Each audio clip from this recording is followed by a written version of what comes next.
नमस्कार। श्री कृष्ण भगवान की जय। नहा मनुष्यो न च देव यक्षो न ब्राह्मण क्षत्रिय वैश्य शूद्र न ब्रह्मचारी न गर्ही वनस्थो भिक्षुर्ण चाह निज बोध रूप। तो संतो अब हम आपा चिन्हा निज स्वरूप प्राप्त है नित्य ही अचरज सहित सकीना। ना हम मानुष देवता नाही ना गिरही वन खंडी ब्राह्मण अक्षत्रिय वैश्य यु नाही ना हम शूद्र न दंडी। ना हम ज्ञानी चतुर न मूर्ख ना हम पंडित पोथी ना हम सागर न मरजीवा ना हम सीप न मोती। ना हम स्वर्ग लोक को जाते ना हम नरक सिधारे हम सब रूप सबंत न्यारा ना जीता ना हारे। ना हम अमर मरे ना कभू कबीर जो का त्यों ही है व्यास कपिल मुनि वामदेव ऋषि सबका अनुभव यूं है। अतः जिज्ञासु में न तो वर्ण आश्रम संप्रदाय आदि का अभिमान होना चाहिए न इनका आग्रह होना चाहिए और न दूसरे वर्ण आश्रम आदि के प्रति ऊंच नीच का भाव ही होना चाहिए। वर्ण आश्रम आदि का भेद मनुष्यों को मर्यादा के लिए है और मर्यादा संसार के संचालन के लिए है, परंतु मुक्ति के लिए वर्ण आश्रम आदि का भेद आवश्यक नहीं है। कारण कि मुक्ति शरीर की नहीं होती प्रत्युत स्वयं की होती है जो कि मुक्त स्वरूप ही है। वर्ण आश्रम का भेद शरीर को लेकर है। जब शरीर अपना स्वरूप है ही नहीं तो फिर वर्ण आश्रम का भेद अपना स्वरूप कैसे। ध्यान से सुने। तस्मादन गीता वर्ण आश्रमा अपि नारद आत्म नया रूपिता सर्वे भ्रांत्याते नात्म मनवेदिना। कहते हैं कि नारद सभी वर्ण और आश्रम अन्यगत शरीरगत होने पर भी भ्रांति वशात्मा में आरोपित कर लिए जाते हैं, परंतु आत्मवेत्ता पुरुष ऐसा नहीं करते।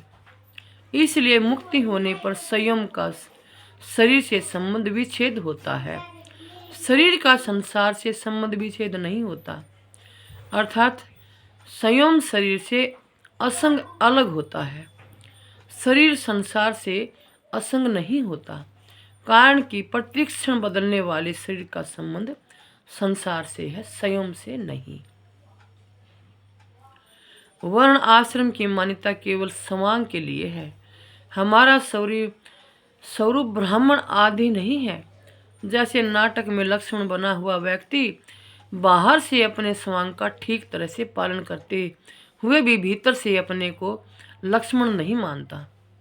उसके भीतर निरंतर यह भाव रहता है कि यह तो स्वांग है, वास्तव में मैं लक्ष्मण हुई ही नहीं।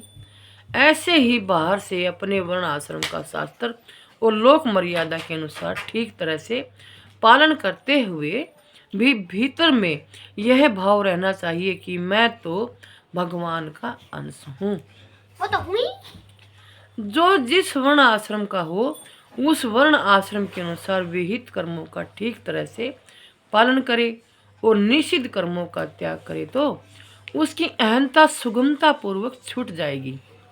अगर वह विहित के साथ साथ निषिद्ध काम भी करता रहेगा तो उसकी अहंता छूटेगी नहीं। निषिद्ध के त्याग पर इतना जोर रहना चाहिए कि भूल से भी मन उस तरफ न जाए। जैसे राजा दुष्यंत का मन शकुंतला की तरफ चला गया तो उनको दृढ़ विश्वास हो गया कि यह ब्राह्मण कन्या नहीं है, प्रत्युत क्षत्रिय कन्या ही है। कारण कि अगर यह ब्राह्मण कन्या होती तो मेरा मन उसकी तरफ जाता ही नहीं। इस तरह की बातों को समझना बहुत ही जरूरी है कि मन